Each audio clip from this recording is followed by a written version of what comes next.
కానీ మీకు పోటీగా నలుగురు మంది ముఖ్య అంటే 50 మంది 52 మంది పోటీ చేస్తారు పోటీలో ఉన్నారు. సో 52 మందిలో ముఖ్యమైన ఒక 4-5 మాత్రమే ఫేస్లు కనబడితే ముగ్గురు పార్టీ అఫిలియేషన్ ప్రధాన పార్టీల వాళ్ళు ఉన్నారు. ముగ్గురు అలా కాకుండా ఇండిపెండెంట్లలో ఒకటి బక్క జడ్సన్ ఒకటి అశోక్ సార్ ఇంకొకరిద్దరు కొంత పేరున్న వాళ్ళు ఉన్నారు. కానీ 5 కేవలము ఒక తన పుట్టకూటి కోసం జర్నలిజం పనిచేసిండు. తన పుట్టకూటి కోసం ఏదో 4 పాఠాలు చెప్పుకొని తను సంపాదించుకున్నాడు. మిగిలిన వాళ్ళకంటే ఏం ప్రత్యేకత? ఇప్పుడు తీన్మార్ మల్లన్నకు మస్తు క్రేజ్ ఉన్నది. ఆయన యూట్యూబ్ ఛానల్ పెట్టి టీఆర్ఎస్ పార్టీని ఎంత దొక్కాలో అంత దొక్కిండు. టీఆర్ఎస్ పార్టీ ఓడిపోవడానికి ప్రధాన కారణం తీన్మార్ మల్లన్న. ఓకే కాదా? మరి తీన్మార్ మల్లన్న ఇది 3వసారి పోటీ చేయడం. ఓకే 2000 మొన్న లాస్ట్ ఎన్నికల్లో పోటీ చేసిండు. అంతకుముందు 6 సంవత్సరాల కింద పోటీ చేసిండు. లాస్ట్ ఎన్నికల్లో పోటీ 3వసారి ఆయన పోటీ చేయడం. ఇలా 3వసారి పోటీ చేయడం అంటే 8.5 సంవత్సరాల క్రితం పోటీ చేసిండు. 8.5 సంవత్సరాల క్రితం నువ్వు టీవీ ఛానల్ ముందు కూర్చొని కేసీఆర్ని వ్యంగ్యంగా తిట్టడం తప్ప నువ్వు చేసింది ఏంటి? ఓకే వ్యంగ్యంగా తిట్టడం తప్ప నువ్వు చేసింది ఏంటి? మరి నిరుద్యోగులు అనేవాళ్ళు రోడ్ల మీద పట్టుకొని తిరుగుతుంటే టీఎస్పీసీ ముట్టడి జరిగినప్పుడు నిరుద్యోగులు రోడ్ల మీద ధర్నాలు చేసినప్పుడు తీర్మానం మల్లన్న ఆడబండుకున్నాడు. ఒక్కరోజున రోడ్డు మీదకి వచ్చిండా? నీ టీవీ ఛానల్ కూడా విద్యార్థులు ఎవరన్నా వస్తే నీకు సబ్జెక్ట్ అవగాహన లేక పక్కన నిలబడతావు. నీ అసిస్టెంట్ దానికి సంబంధించి వివరణ ఇస్తాడు. సుదర్శన్ అనే వ్యక్తి నీకు వివరణ ఇస్తాడు. ఈయన వివరణ ఇస్తాడా? జీవో నెంబర్ 46కి అర్థం తెలుసా తీర్మానం మల్లన్నకి? ఇవాళ ఉద్యోగులు పడుతున్న 317 జీవోకు అర్థం తెలుసా తీర్మానం మల్లన్నకి? ఇవాళ గ్రూప్ 1లో రిజర్వేషన్ సంబంధించిన 55 అనే జీవో నెంబర్కు అర్థం తెలుసా తీర్మానం మల్లన్నకి? ఇవాళ గురుకులాలలో 3000 మందికి ఉద్యోగాలు ఇవ్వకుండా రీలింక్మెంట్ ఆప్షన్ అనే ఒకటి ఉంటుంది. దాని స్పెల్లింగ్ చెప్పమని చెప్పండి, దాని అర్థం చెప్పమని చెప్పండి.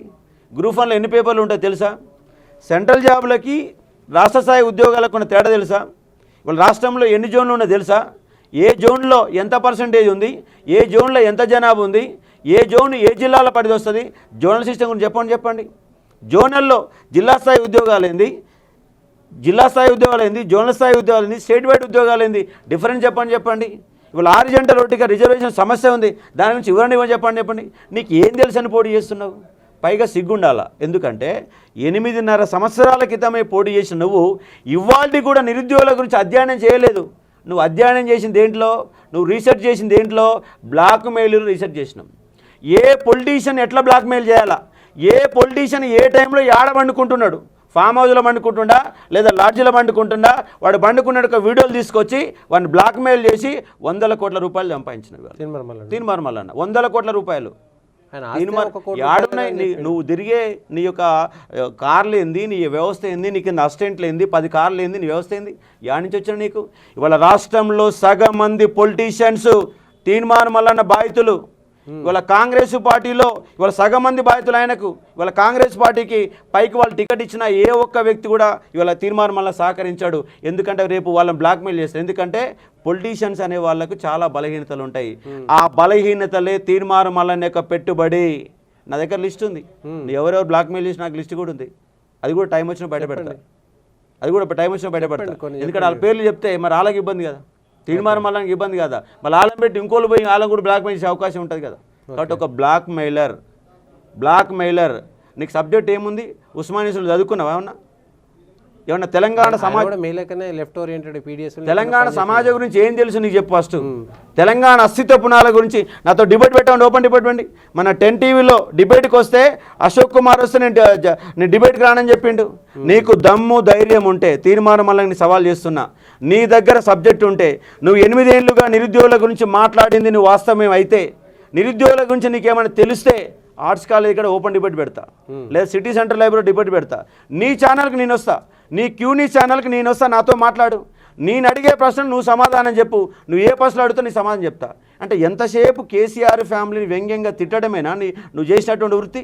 ఒక్క టీవీ ఛానల్ అంటే నీ యొక్క బోర్డు ముందు నిలబడి నువ్వు విమర్శించడం తప్ప ఏ ఒక్క రోజన్నా దళితుల గురించి కానీ, గిరిజనుల గురించి కానీ, వికలాంగుల గురించి కానీ, మహిళల గురించి కానీ ఎవరి కోసమన్నా రోడ్డు మీదకి వచ్చినవా? ఒక్క ధర్నాలో పాల్గొన్నావా? ఒక ఫోటో చూపెట్టు. నిరుద్యోగులకు సంబంధించి ఈ ప్రోగ్రాంలో పాల్గొన్నా నువ్వు సంబంధించి ఒక ప్రోగ్రాం యొక్క వీడియో చూపెట్టి. నీ దగ్గర 100 వీడియోలు ఉన్నాయి కదా. ఇవాళ ఆయన కావాల్సింది పదవి. ఏ పదవి కావాలా? ఎమ్మెల్యే పదవి కావాలా? టికెట్ ఇవ్వాలా. ఎంపీ పదవి కావాలా? టికెట్ ఇవ్వాలా. ఈ 2 పదవులు రాలేదు కాబట్టి వీళ్ళు ఈ పదవికి వచ్చి ఏ పదవికి వచ్చిండు, ఎమ్మెల్సీ అనే పదవికి వచ్చిండు. ఎమ్మెల్సీగా పోటీ చేయని 3వ సారి పోటీ చేస్తున్నావు. మరి 3వ సారి పోటీ చేసిన కనీసంగా నిరుద్యోగుల హక్కులేంది, వాళ్ళ సమస్యలు తెలుసుకునే ఒక సోయి ఉండాలి కదా. ఏ సోయి లేకుండా బ్లాక్మెయిల్ చేయడమే ఒక అర్హతగా ఉన్నటువంటి నువ్వు ఎమ్మెల్సీ ఎట్ట పోటీ చేస్తావు? నీకు శాసన మండలి రేపు ఏం మాట్లాడతావు, నీకు ఏం తెలుసు అని మాట్లాడతావు, ఉద్యోగుల గురించి ఏం మాట్లాడతావు, ఉద్యోగులకు ఏరియర్స్ ఎంత పెండింగ్లో ఉన్నాయి, ఎన్ని డిఎల్ పెండింగ్ ఉన్నాయి, వాళ్ళకి సంబంధించిన 317 జీవో ఎందుకు వచ్చింది, జీవో రావడం గల కారణాలు ఏంటో తెలుసుకో. నేను రోజు విమర్శన చేస్తున్నా, నా యొక్క మేనిఫెస్టోని కాపీ కొట్టి నువ్వు మేనిఫెస్టో తయారు చేసుకున్నావు, నా మేనిఫెస్టో కాపీ చేసి అదే పదాలతో ఇంకా మేనిఫెస్టో తయారు చేసుకున్నాడు. ఇప్పటిదాకా సబ్జెక్ట్ కూడా నేర్చుకోలేదు, రేపు ఏం మాట్లాడతాను? నువ్వు ఎన్నడూ రోడ్డు ఎక్కినావు, నీకు అర్హత లేదు. ఎమ్మెల్సీగా మీరు ఒక జర్నలిస్టు, ఆయన ఒక జర్నలిస్టు. నేను జర్నలిజంలోతో పాటుగా నేను పుస్తకాలు చదివినా. నువ్వు ఏ పుస్తకాలు చదివినావు? నేను తెలంగాణ ఉద్యమ అస్తిత్వ పునాలు చదివినా. తెలంగాణ అస్తిత్వం మూలాలకెళ్ళి గ్రామంకెళ్ళి పట్టణం వరకు తెలంగాణ సమాజం ఏంటో చదివినా. ఇవాళ హైదరాబాద్ ఉంది, హైదరాబాద్ నాన్ లోకల్ అడ్డాగా మారిపోయింది. ఇవాళ సాఫ్ట్వేర్ రంగం ఉంది, దేశంలోనే అత్యధిక మంది సాఫ్ట్వేర్ పనిచేసే రంగం హైదరాబాద్లో పనిచేస్తారు. మరి తెలంగాణ బిడ్డలకు వాటా ఏందో చెప్పు.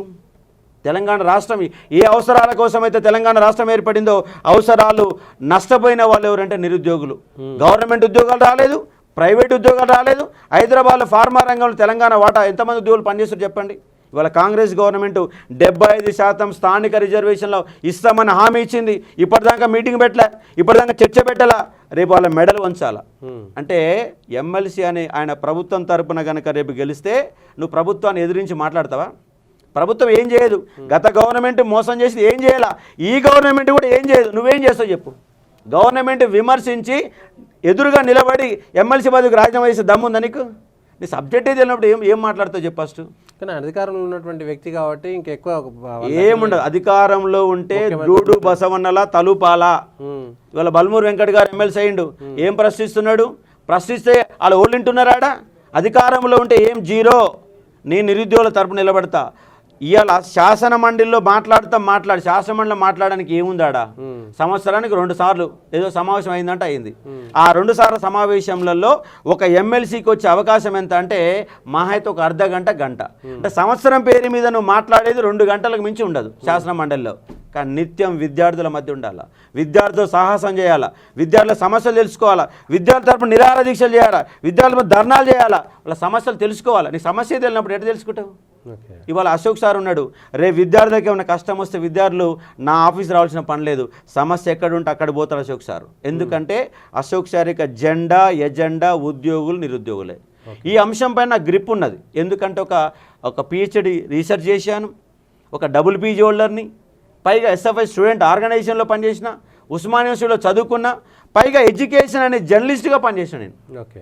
ఎడ్యుకేషన్ రంగం పైన నాకు కంప్లీట్గా అవగాహన ఉంది. నీకు దమ్ము ధైర్యం ఉంటే నాతో పోటీకి రా. నేను ఒక్కడే కాదు, ప్రధాన పార్టీలో కూడా అడుగుతున్నాను.